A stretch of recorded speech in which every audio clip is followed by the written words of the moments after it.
Have you ever heard of a boy who fell in love with a mermaid? This is not just a tale, it's a true mystery from deep inside East Nigeria. Sit back, relax, what you're about to hear will touch your soul. My dear friends, please support me by clicking the subscribe button. Your support means so much to me. Let's grow this family together, thank you so much. Story begins. Once upon a time, in the eastern part of Nigeria, there was a small quiet village called Ogbanta. This village was surrounded by thick forests and hills, but right at the edge of the village flowed a strange river. It wasn't like other rivers. It was a natural brown, like clay mixed with water. Calm, deep, and silent, too silent, some would say. Most villagers didn't like to go near that river. They believed it had a spirit, something powerful living inside. Some said it was cursed. Some said it was protected. But no one really knew for sure. But there was one person who didn't care about the stories.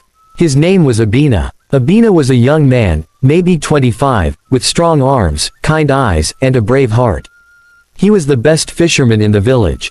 Every day, he would carry his fishing net and wooden paddle and go out alone, even when others were afraid. He didn't like fishing with the crowd. He preferred to be alone, especially at the river that everyone avoided. One early morning, while the sky was still orange with the rising sun, Abina walked to the river quietly. Birds were singing, and the wind blew softly through the palm trees. He dropped his net beside the rocks, sat on his canoe, and waited for fish to come. But suddenly, he heard something strange. It was singing, a soft, beautiful voice. Not loud, not close, but sweet, so sweet, it gave him goosebumps. He looked around. Who is that? He whispered. No one answered, but the singing continued. Slowly, he walked closer to the thick bushes beside the river. He parted the leaves with his hand, and that's when he saw her. A girl. She was sitting on a smooth rock right in the shallow part of the river. Her back was turned to him. Her hair was long, black, and wet, like silk. Her skin was shining in the morning sun. And she was humming a song Abina had never heard before, but somehow, it touched his heart. He froze. Hello, he called out, gently. The girl stopped singing. She turned around slowly, and Abina's heart almost stopped. She was more beautiful than any woman he had ever seen. Her eyes were large and shiny like glass. Her lips were red like palm fruit. But there was something strange, something not normal about her. She looked scared, then suddenly, splash. She jumped into the water and disappeared. Abina ran to the rock, confused. Hey, wait. Who are you? He looked into the water, but there was nothing. Just ripples and silence. For the rest of that day, Abina couldn't concentrate. He threw his net, but he caught nothing. His mind was full of questions. Was she a spirit? Was she real? Why did she run away? Why was she in this river? When he got home that night, he told his elder brother what he had seen. His brother's face changed. You went to that side of the river again? He asked. Abina nodded slowly. Yes, and I saw a girl. His brother hissed and stood up. You better be careful. That place is not for playing. They say something lives there. Some people see lights at night. Others hear voices. You're lucky you came back alive. But Abina didn't feel lucky. He felt curious. Deep inside him, he knew what he saw was real. That girl was not a dream. She was not a ghost. She was alive. That night, he couldn't sleep. He kept hearing the voice in his head. The way she sang, soft like wind passing through tree leaves. So the next day, he went back. This time, he brought her a gift, a small piece of bread wrapped in banana leaf. He waited for hours, sitting on the same rock, listening, watching. But she didn't come. 3 days passed. Nothing. On the 4th day, just as he was about to leave, he heard the sound again. That same song. He turned quickly, and there she was. She stood half inside the water, her body wet and shining. Her eyes met his. Abina smiled gently and raised the bread. I brought this for you. She looked at the bread, then looked back at him. Slowly, she walked forward and took it. But she didn't speak. She only nodded and turned to leave. Wait, Abina said quickly. What's your name? She turned her head slightly. Neka, she said in a soft voice. Then, like before, splash, she disappeared into the river. Abina stood there, shocked but happy. She had spoken. She had taken his gift. That night, something strange happened. Abina returned to the river again the next morning, and within minutes, his fishing net was full. Big fish, fat fish, more than he had ever caught before.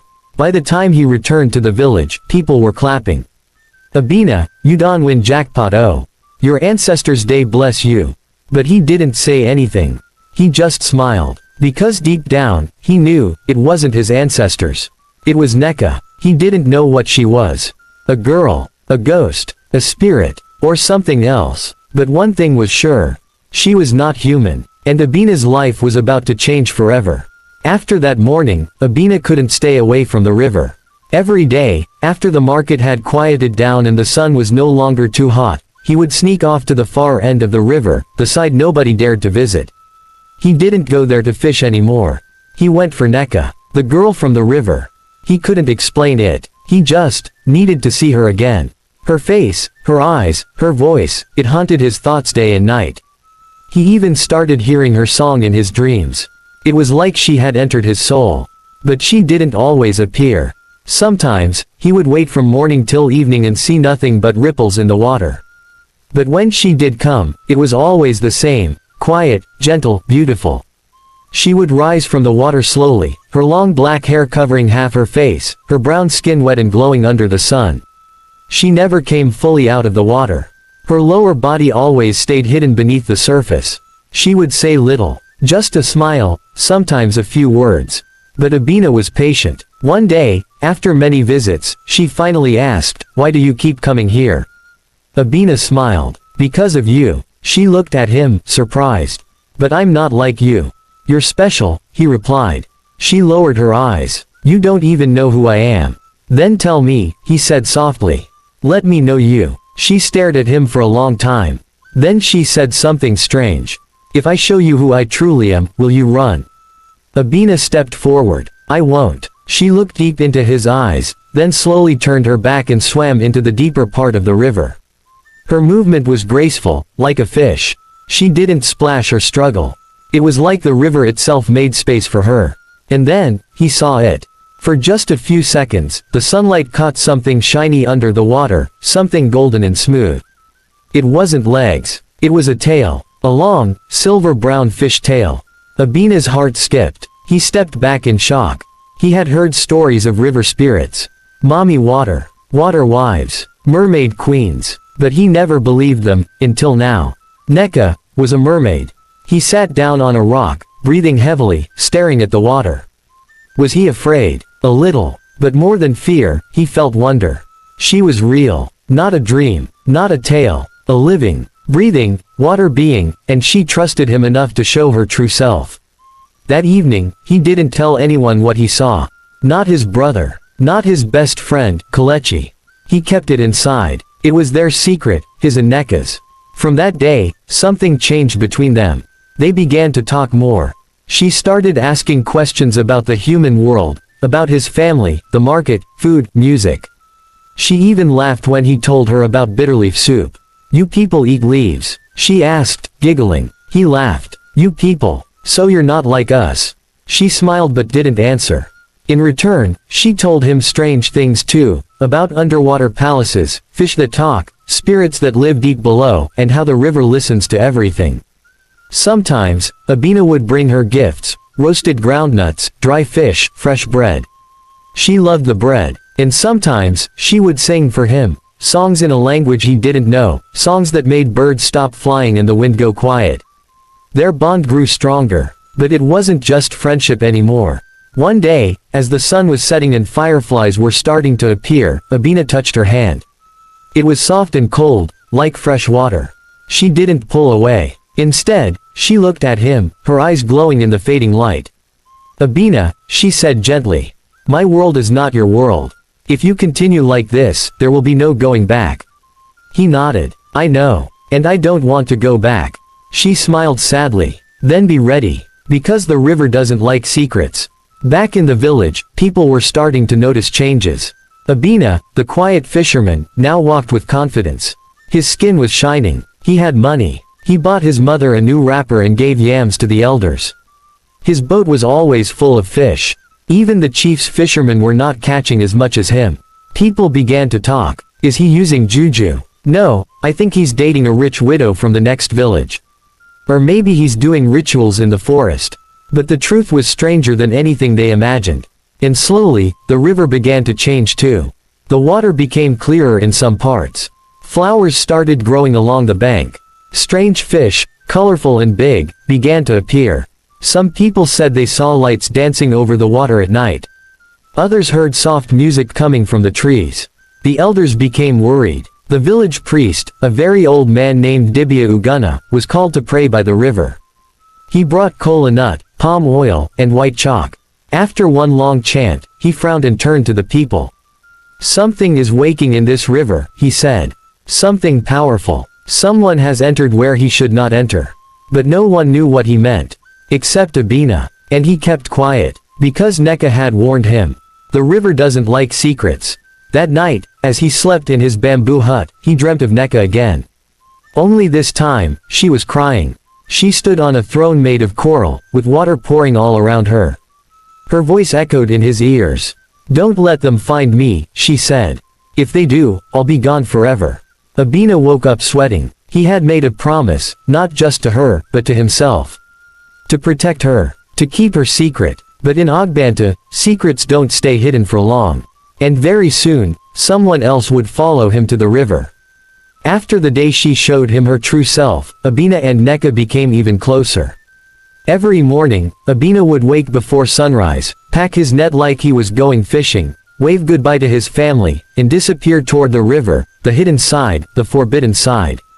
But he wasn't going to fish. He was going to be with her. They had their own meeting spot now, a quiet bend in the river where no one else ever came. There was a flat rock that stood partly in the water, smooth and wide, where Neka would sit and wait for him.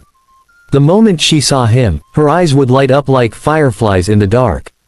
It was a secret only the river knew. And it was the sweetest secret Abina had ever kept. They talked for hours. They laughed. They shared stories. He told her about growing up in Ogbanta, about losing his father when he was 12, about learning to fish from his uncle. He told her how people in the village thought he was too quiet, too different. Neka listened with soft eyes. She told him things no human had ever heard. She spoke of a palace under the water, made of stones that glowed in the dark. Of fish with wings. Of spirits who swam like fire through the deep. Of her own people, beings who could live for hundreds of years, who watched the human world from below and shook their heads. "You people," she would say, "you love too quickly, and hate too fast." Abina would laugh. "And you?" he'd ask. "Don't you feel love?" She looked at him. "I'm not supposed to." He didn't understand what she meant at first. But one day, she said it clearly. "If the others find out I've been seeing you, they'll take me away. Far below. I'll never come back." Abina felt a heavy weight on his chest. "Why?" he asked. "Because loving a human is forbidden." His heart beat fast. He looked at her deeply. "But what if I love you too?" She didn't answer. She just reached out and touched his hand. Her fingers were cool, but her touch was warm. They sat in silence as the river flowed softly around them. Back in the village, things were changing fast. Abina's fishing had become magical. Every time he dropped his net in the river, even without trying, it came back full.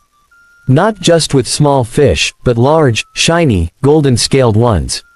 Ones the elders said had not been seen in Ogbanta for over 20 years. People began to notice. He started making more money. He bought himself a brand new canoe. He repaired his mother's leaking roof. He even gave money to the church and to the traditional council. Everyone started talking. Abina has found power. Oh. Maybe he found a charm in the forest. No, I think he's married to a spirit. His best friend Kalechi, who had known him since childhood, began to ask questions. "Abina," he said one evening, "what's going on? You don't come to the palm wine hut anymore. You don't go to village meetings. You're always disappearing." Abina forced a smile. "I've just been working harder." Kalechi squinted. "Be careful, my brother. When blessings come too easy, sometimes there's a snake hiding underneath." But Abina wasn't afraid. He was in love. One day, as he sat beside Neka by the water, he held her hand and said, "Let's run away together." She looked at him, surprised. "To where?" "Anywhere," he said. "I don't care where. I just want to be with you every day." She smiled sadly. "Abina, I don't have legs. I can't live in your world." And you can't breathe in mine. He lowered his eyes. Then what do we do? She looked toward the sky. We keep our love, in secret. And so, they did. They met in secret, spoke in secret, loved in secret, but secrets, no matter how sweet, never stay hidden forever. One afternoon, as Abina was walking home from the river, he felt something. Someone was watching him. He turned sharply. Nothing. He walked faster. The feeling didn't go away. By the time he reached home, his heart was pounding. That night, in his dreams, Neka appeared again, but this time, she was afraid. There's danger coming, she said. Someone has seen us. Abina woke up sweating. The next day, he was extra careful. He changed his path. He waited longer before approaching the river. But when he got there, Neka didn't come. He waited, and waited, but she didn't appear. He felt something in his stomach, a twist. Like fear mixed with sadness. And just as he stood to leave, he saw something. Across the river, in the bushes, a flicker of movement. A shadow. Someone was hiding. Someone had followed him. That evening, the village square was buzzing. People were gathered, whispering, pointing. Kelechi was talking loudly. I told you. I saw him. I saw Abina with a woman by the river. The chief's son, Ejike, who never liked Abina, added fuel to the fire. It's not a woman. It's a spirit. A mommy water. That's how he's catching all those fish. He's been sleeping with a mermaid. Gasps filled the air. The women covered their mouths. The elders looked worried. The priest was called again. The village drums were beaten. It was no longer a secret. Abina had been caught. But where was Neka? He rushed back to the river the next morning, heart racing. Neka, he shouted. Please, I need to see you. Nothing. Just the soft sound of water. Neka, they know. Please come. Still nothing. Then, just as he was about to give up, he heard it. Her song. Faint. Sad. He turned and there she was, sitting on their rock, eyes full of tears. They've found me, she said quietly. Abina ran to her, knelt beside the water. I'm sorry. I didn't know they were following me. Please, don't go. She looked at him with pain in her eyes. They will come. They will try to destroy me. And if they do, I'll be gone forever. Abina held her hand tightly. I won't let them. But deep in his heart, he knew he might be too late. In the days that followed, the whole village of Ogbanta was in shock. The news spread. Abina had been seen with a woman from the river.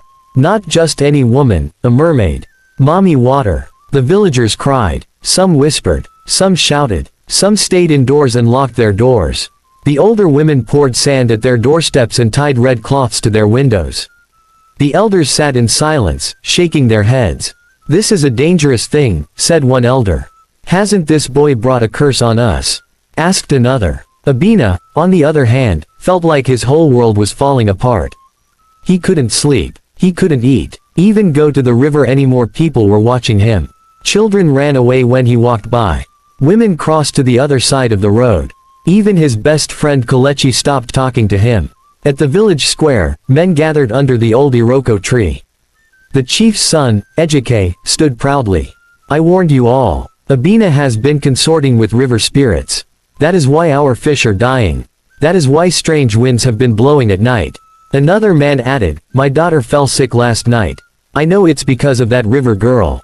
The village priest, Dibia Uguna, stepped forward. He was an old man with white chalk always on his forehead. When he spoke, everyone listened. He lifted his staff. There is balance in this world, he said slowly.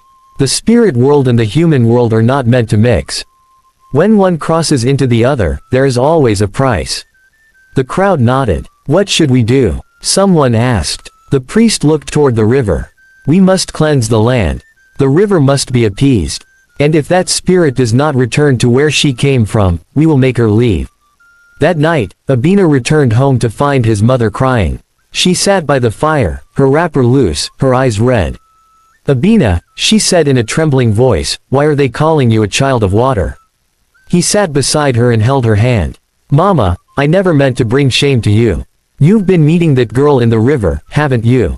She asked. He lowered his head. Yes. She pulled her hand away and stood up, walking slowly to the corner of the room. Then she turned sharply and shouted, she is not a girl, Abina. She is not flesh and blood. She is a spirit, and you have given your heart to her. Abina stood. But I love her, Mama. Tears rolled down her face. Then you must choose. Her or your people. You cannot have both. The next morning, drums beat across the village. Not drums of celebration, but warning drums. The chief himself had called a meeting. Everyone gathered under the tall palm trees by the square. The chief, a strong old man with deep voice and white beard, stood in front of the crowd. He spoke calmly but with power. My people, we are at risk. A boy from among us has crossed the line. He has entered the river world. He has brought something here that should never come. Abina stood at the back of the crowd, hidden under a wrapper. The chief continued, tonight, we will go to the river. We will burn herbs. We will call the spirits. And if this mermaid does not return to her world, we will force her. The crowd roared. Some shouted with fear, some with anger. But one thing was clear, the river was no longer a secret. Abina ran from the crowd straight to the river. He ran like the wind, pushing through bushes, jumping over stones, until he reached the secret place. Neka, he shouted. Please, come, they're planning something. The river was silent. He shouted again. Then slowly, the water bubbled. Her head appeared. But this time, her face was not smiling. She looked pale, weak. They've disturbed the river, she said softly. I feel it. The others are angry. Abina stepped forward. I'll stop them. I'll talk to them. I'll tell them you mean no harm. But Neka shook her head. They will not listen. You are one of them, but you crossed a line. And now, the river must defend itself. Abina dropped to his knees. Then let me go with you. I'll live in the water. I'll leave this place. She stared at him with tears in her eyes. You're not made for my world, Abina. You'll drown. You'll die. Then let me die. He shouted. I love you. She looked away. I love you too, she whispered. But love is not always enough. That evening, the entire village marched toward the river. Men carried torches. Women held calabashes filled with palm oil, salt, and ashes. The priest wore red beads and chanted loudly. Even children followed behind, holding sticks. Abina hid behind a tree, watching with fear. The villagers stopped by the water's edge. The priest raised his hands. O spirits of the river! Hear us today. We, the people of Ogbanta, say no to this union. Take back your daughter. Leave our land in peace. They poured salt into the water. They threw herbs into the river. They beat drums, sang songs, and danced around a large fire. But something strange happened. The river turned still, too still. Suddenly, the torches began to flicker. The wind picked up. A strange cry echoed from deep inside the forest. Then the river bubbled. Everyone froze. A giant fish jumped from the water and disappeared again.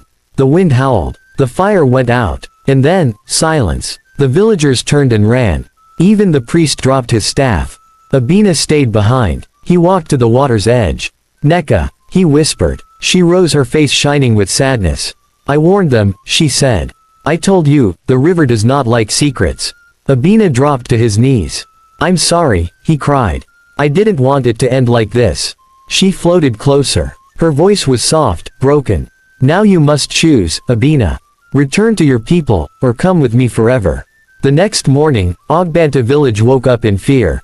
The river was no longer calm. Something had changed. The water, once brown and smooth like palm oil, now bubbled and moved like it was boiling underneath.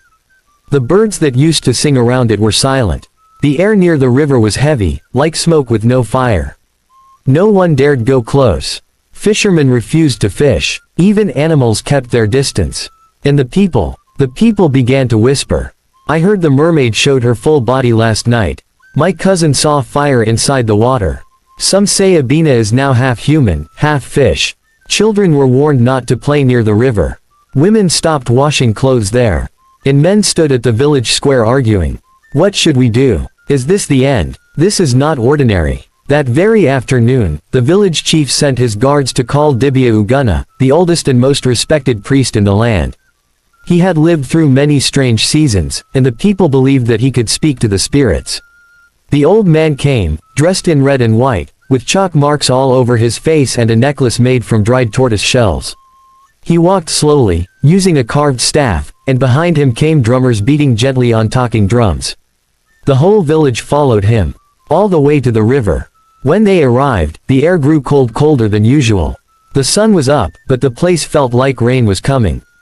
The priest knelt by the river's edge, dipped his hand into the water, and lifted it to his forehead. Then he stood and faced the people. "Spirits of the land, spirits of the water," he chanted. "We your children come to ask for peace. Speak, so that we may hear."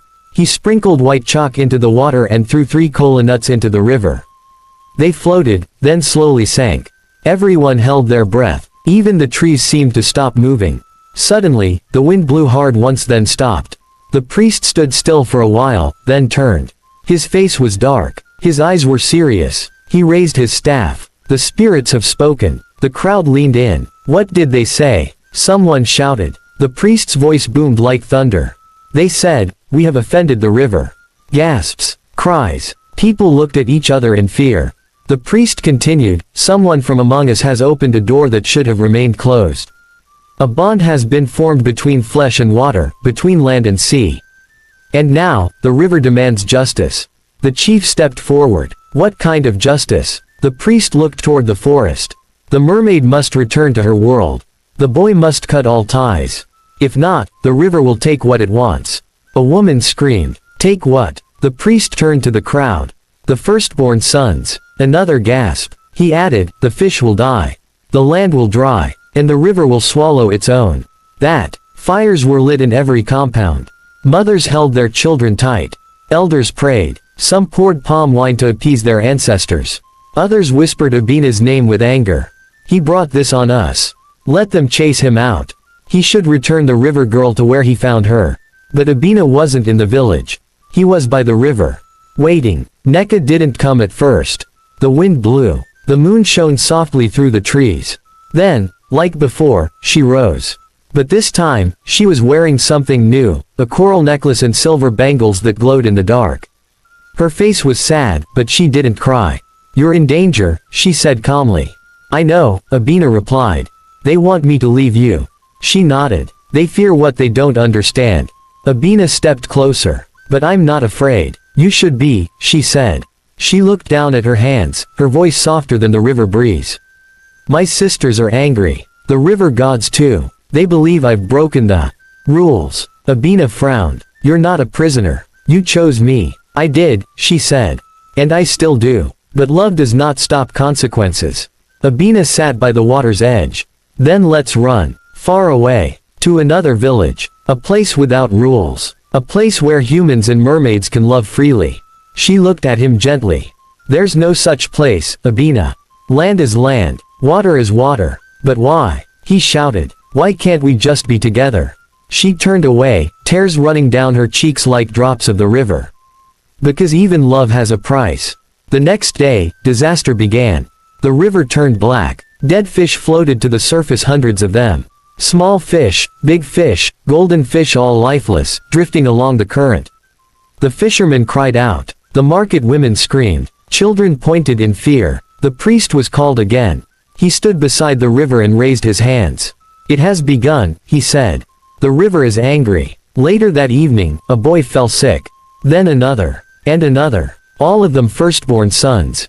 Fevers. Shaking. Nightmares. The village was in panic. People wailed. Drums were beaten. Sacrifices were made. But nothing worked. The chief, angry and desperate, sent his guards. "Bring Abina," he ordered. Alive or dead. Abina had gone into hiding not from fear of the people, but from fear of losing Neka. He didn't know what to do anymore.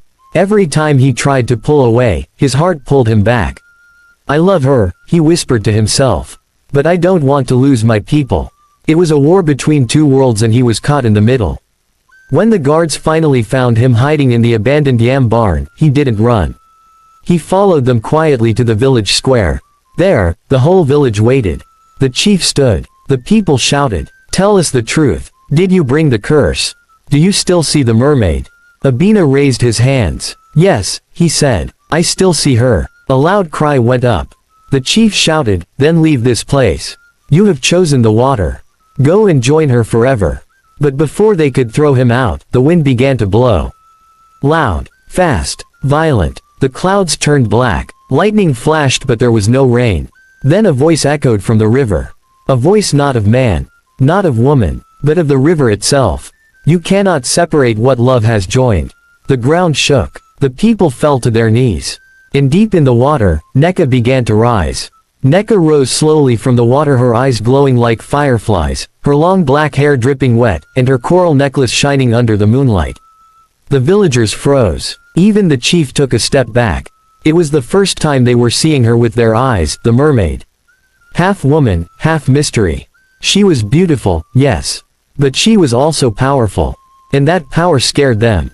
Children cried behind their mothers. The drummers dropped their sticks. The priest's eyes widened. Neka spoke softly, yet her voice echoed across the village square. I didn't come to hurt you. She looked at Abina. I only wanted love. Then she turned to the villagers. But your hate has disturbed the river. Your fear has brought pain.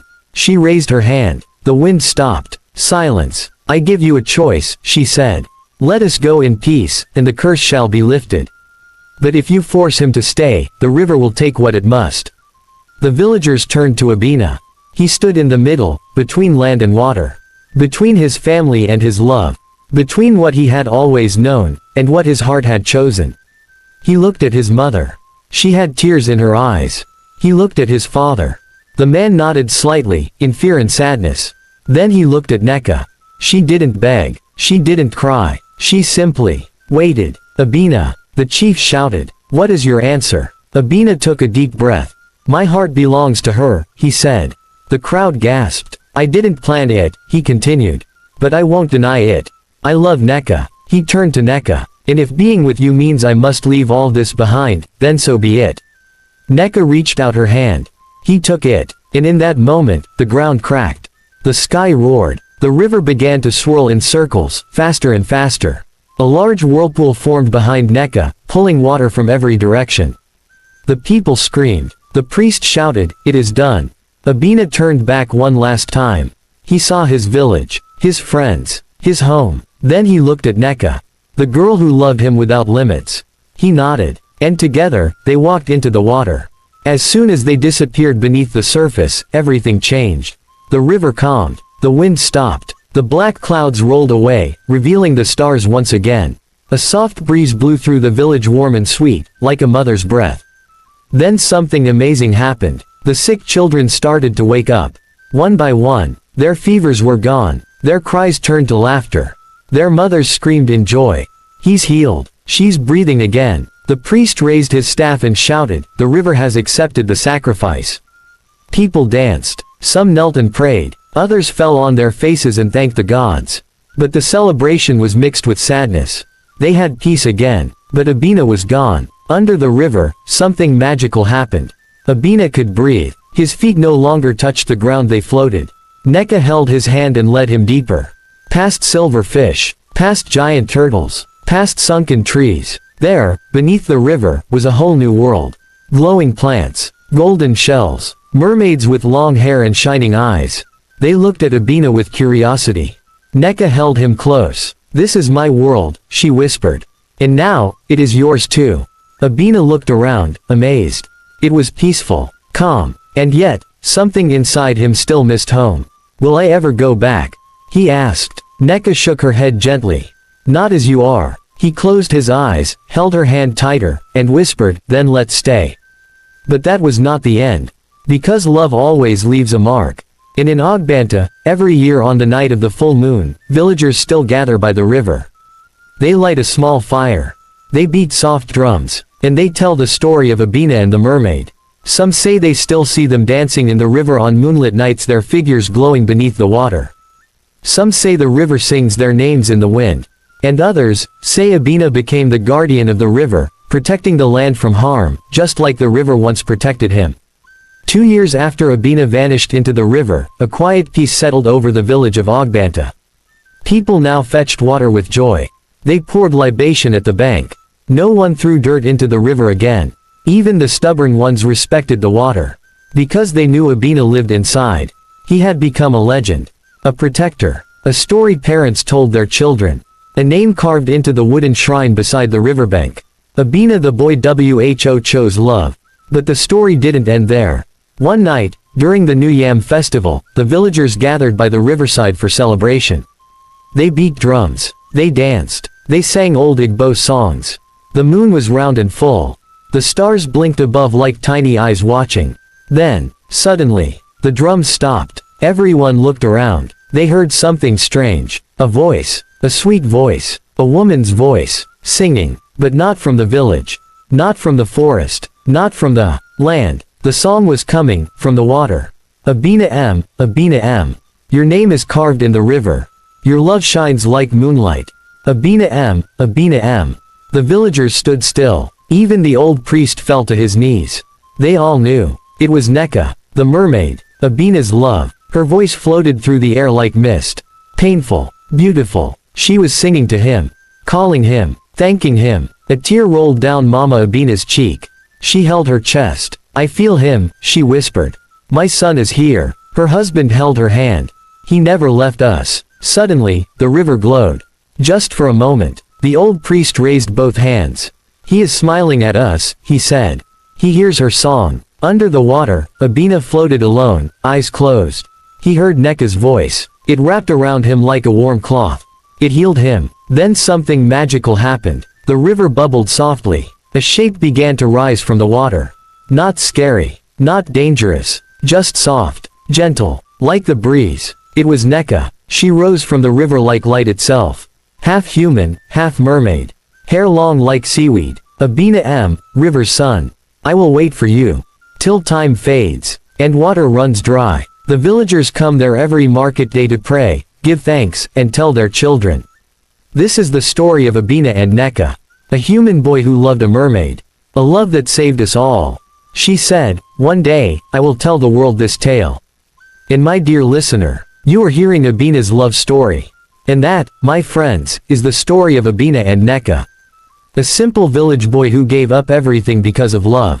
A mermaid who waited in silence, singing his name beneath the water. A cursed river that found peace through sacrifice. Now, the river flows with calm. The villagers live in harmony. And Abina's name will never be forgotten. So next time you pass by a river in Africa, don't just see water. Close your eyes. Listen. You may hear a soft song floating in the breeze. And if you feel a gentle peace in your heart, that means the story is still alive. Thank you for watching this African tale. If this story touched your heart, like this video, drop a comment below, tell us what you think about Abina and Neka. Subscribe to this channel for more powerful, emotional, and spiritual stories from Africa. Don't forget to turn on the notification bell so you never miss a new story. Tell your friends and family. Share this video on WhatsApp, Facebook, TikTok, anywhere. Let the whole world hear the song of the mermaid. Thank you for being part of it. See you in the next story. I love you all. Bye.